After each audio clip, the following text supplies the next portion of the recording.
I work at a half-priced voodoo store. Part 6. Written by Voodoo Clerk.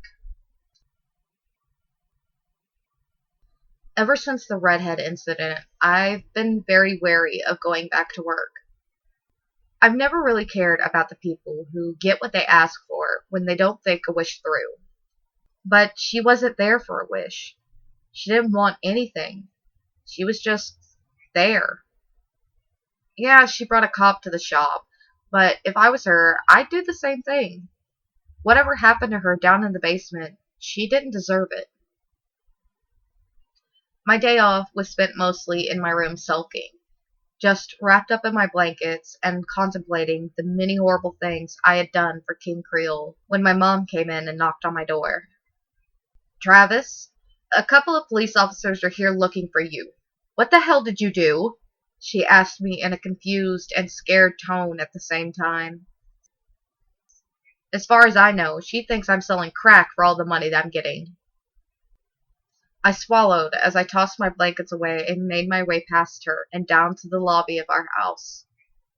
Two officers were standing there and looking up at me.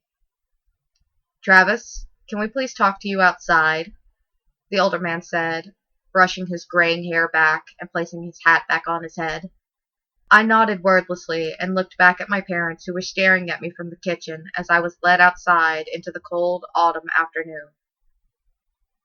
I put my hands in my hoodie pocket and looked up at the officer, my face betraying that I was nervous as all hell. "Is this about King Creole?" I asked after a prolonged silence. My eyes widened when the officers nodded. They looked around quickly before the older one took the hat off his head again and looked me dead in the eyes. "Tell him that we're so sorry for the trouble that one of our rookies caused him. We didn't have time to radio him and tell him to wait for backup," the man said in a quick, nervous tone. My jaw fell to the floor at just how desperately this cop was apologizing to me. "I can tell him tomorrow when I go back to work," I offered the man, who breathed a long, hard sigh of relief and nodded quickly, taking a notepad out and a pencil. "Tell him the agreement with the department still stands, and that we are so terribly sorry about what happened," he said, scribbling something on his notepad and ripping it out, handing it to me. I looked down at the note, which was basically just what he had told me, but in written form. I guess in case King Creole didn't believe me. "Yeah, okay," I nodded, putting the page in my hoodie pocket and shaking both of their hands. Then wordlessly walking back into my house, past my parents, who bombarded me with questions. I didn't answer them, just going back to my room and collapsing back on top of my bed, pulling the covers over myself and resigning myself to dealing with all this some other day. Making my way to work the next day, I sighed as I entered the familiar dusty shop, walking over to the counter and sticking my needle back into the template, looking back at the basement door, which was eerily silent. Shaking my head and reaching into my pocket, I walked over to Creole's office and knocked 3 times, standing back a bit and waiting for the boss man.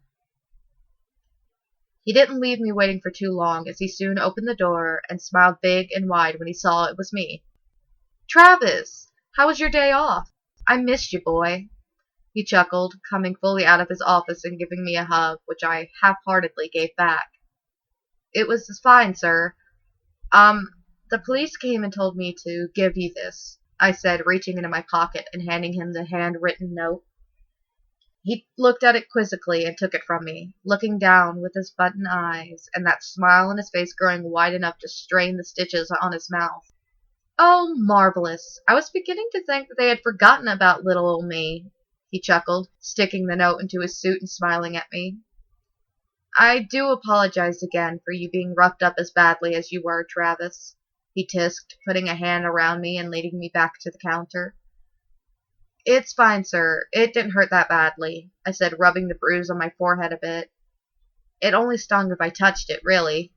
Lucky for me, my hair is long enough that I can hide it behind my bangs. Pays to never get a haircut sometimes." "Good, good. I do enjoy your company in the shop. Even your little friend was missing you," he chuckled, tapping the template doll on its head. I looked at it, and for once, it wasn't giving me a stink eye. Glad I'm not such an ass to it after all. Keep up the good work, son, Creel said, giving me a firm pat on the back and leaving me to run the front end once again. Doing my usual ringing up of the odd customer, I was soon enough met with something that did make my day a little better. Olivia usually came back to the shop every Saturday with her new mother, so it's always a little ray of sunshine to see her so happy.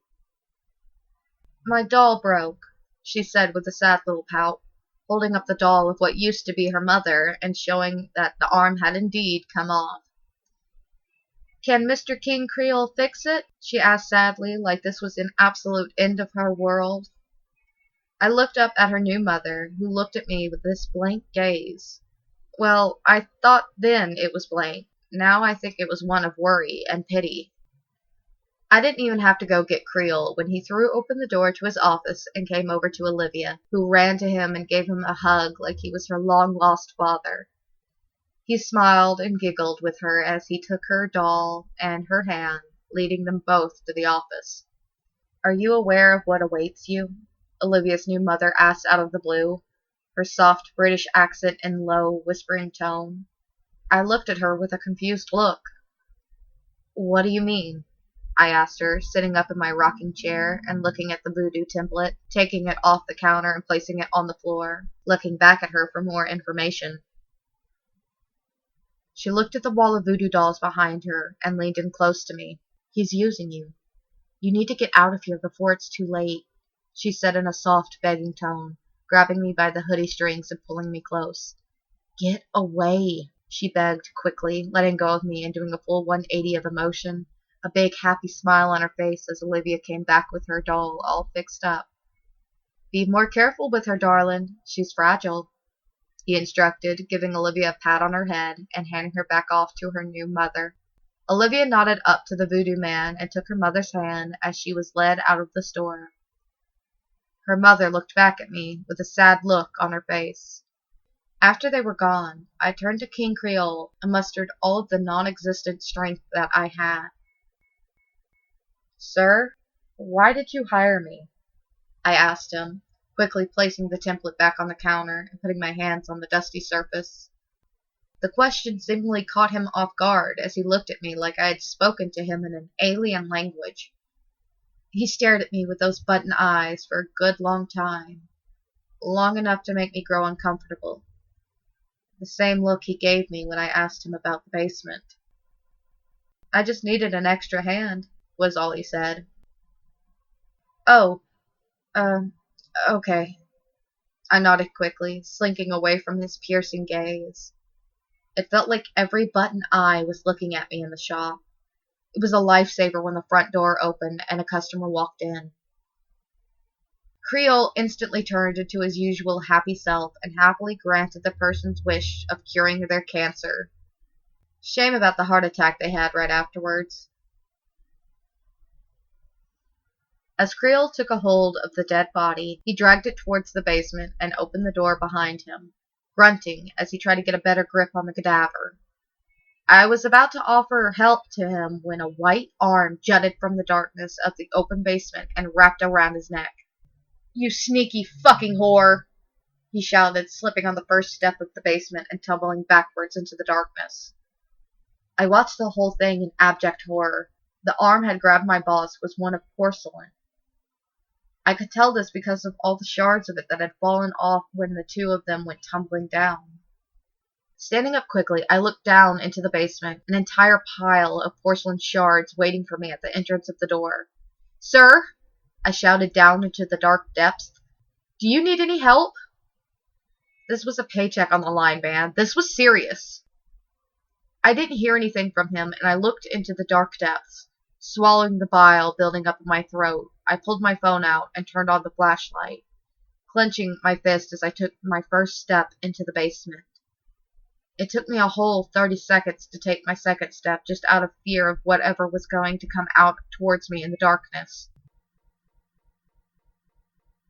Sir, I shouted into the darkness again, taking a few more liberal steps before I froze. I shone my flashlight deeply into the darkness and heard a fast scurrying heading towards me.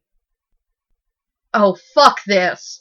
I shouted quickly, turning and booking it up the stairs. I managed to get up there and put my hand on the door, flashlight still shining down into the dark. What met me was a woman, body made completely out of porcelain, crawling up the stairs at mock speeds towards me. She wore a dirty and tattered white dress, and she was missing one of her eyes. I didn't let her get far, as I quickly slammed the door in her face and pushed my full weight up against the door. "Let me out!" she screamed, smashing her hands against the door. Cracking porcelain heard as she smashed and beat against it. "Before he wakes up, please!" she screamed, confirming to me that she had subdued my boss. I closed my eyes and just kept my full weight against the door as she kept on banging. "I can't! I don't have a choice!" I screamed back, just keeping my eyes closed as she banged and pounded with futility. I didn't know who this creature was, and I didn't want to know. What was going to stop me from ending up like her? So I just kept against the door until she suddenly fell silent. I wasn't about to take my chances and just stayed against the door until a familiar voice came from behind it. "Open the door, Travis," came the haggard and tired voice of my boss. I cautiously looked at the door and backed away from it, the knob turning and the figure of my boss coming out and slamming the door shut, locking it with the key, and pounding his fist onto the door. "Are you okay, sir?" I asked him, backing up to give him his space. He looked back at me, the stitches to his mouth torn open as he covered it with his hand. Nodding to me, he pointed to something behind me. Looking, I saw the template was holding a spool of thread and a needle. Nodding to him, I walked over and gave it to him. He lifted his hand up and quickly started to sew up his mouth. A thick black liquid was dripping from it as he sewed himself back up with an expert precision, finishing it up in under 30 seconds flat. "I'm fine, son. She just got the drop on me," he growled, tossing the spool back at me and working his lower jaw. He then turned his attention back to me and grabbed me by the throat, shoving me into the wall and giving me a firm squeeze. "I told you never to go fucking down there," he snarled at me. I was worried about you," I choked, trying to pull him off of me, gagging and looking pleadingly at him. He gritted his teeth and dropped me, causing me to gag and choke for air as he walked away from me. I looked up as he walked away, silently going into his office and slamming the door close. I pulled myself up off of the floor and back into my rocking chair, and breathed hard, just trying to get my bearings. It took a good hour for me to finally pull my phone out and shakily look at it. What could I possibly do? The police obviously wouldn't help me if they had come to me to apologize for them coming here. I had no one to answer anything for me.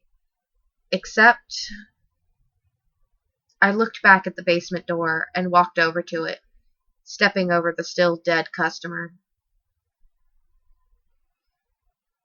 "I'm sorry. I'm afraid of him. Do you know anything about him? Is there some way to stop him?" I asked into the keyhole, waiting to see if the porcelain woman was still there. I waited there, about to give up, when a soft voice came back to me. "Charles," she whispered softly. "Charles Sumner."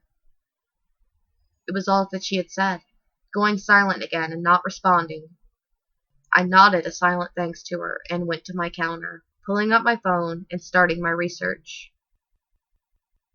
Well, it turned out the only thing I knew about Charles Sumner was the guy that got beat with a cane in the Senate before the Civil War, so I don't think the internet is going to help me there.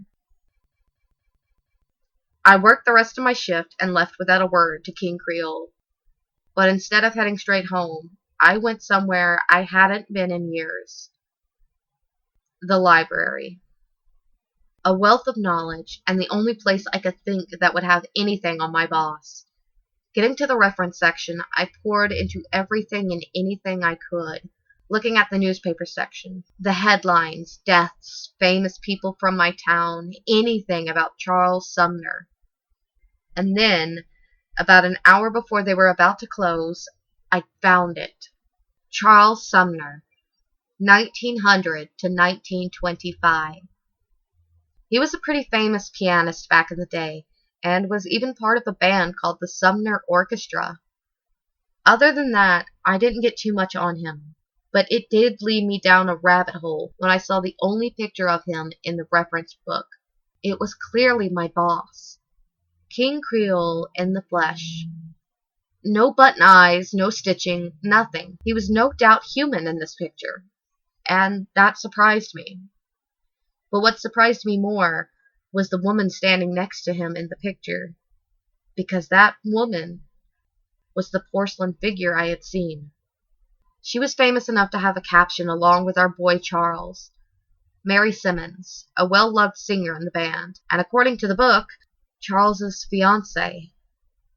I dropped the book when I saw that and stared in disbelief.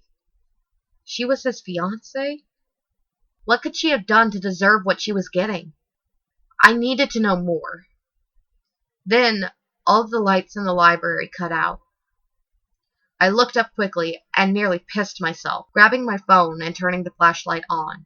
I clung to it tightly as I looked around. I looked back to the book and, sorry about this, library, I ripped the photo out of it, stuffing it into my hoodie and making a break for it, until I found myself falling flat on my face. Looking down, my eyes went wide as I saw a couple of voodoo dolls at my feet, having tied my laces together while I was in the darkness. "Oh, give me a break!" I shouted at them, kicking them and quickly ditching my shoes as I made a run for it again, getting to the front doors as I pulled on them to no avail. I was locked in. Why couldn't the internet have had this information? Now I was going to die in my least favorite place in this stupid town, and that was saying something.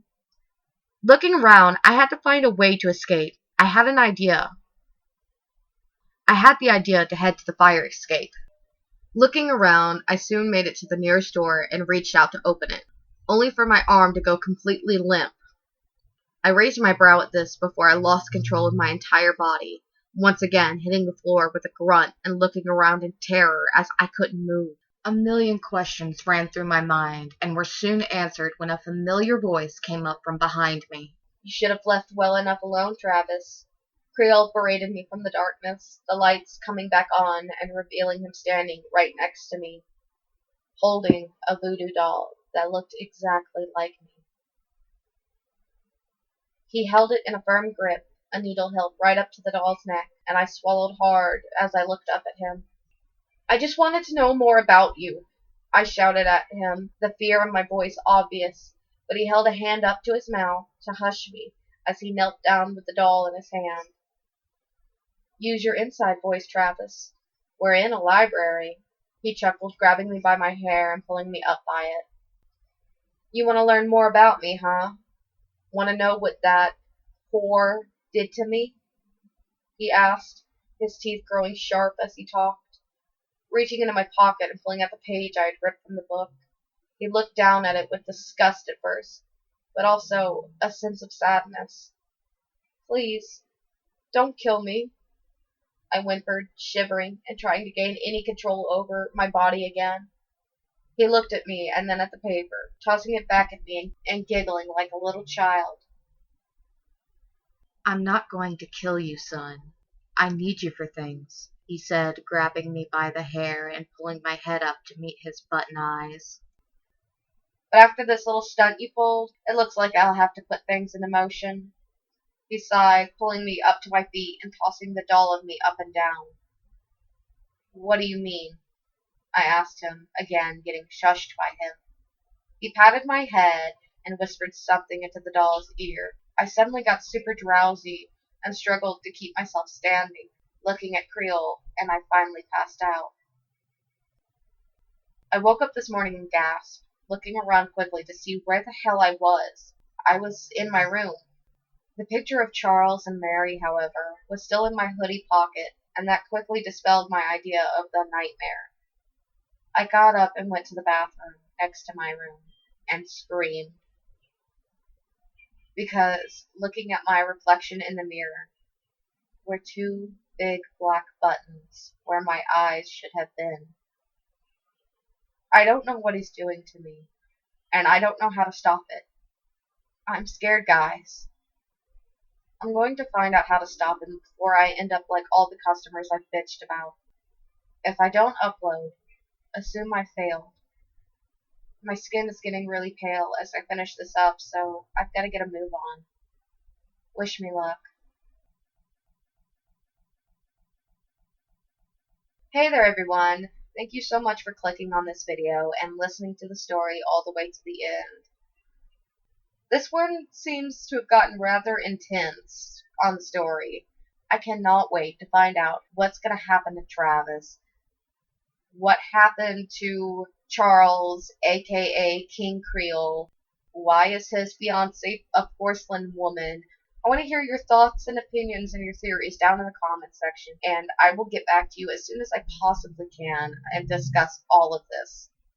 If you like this video and you want to see more like it, or you want to be notified when the next part comes out, I want you to hit that subscribe button and also hit the bell. It's going to tell you every time any new video comes out, not just the finale of this story.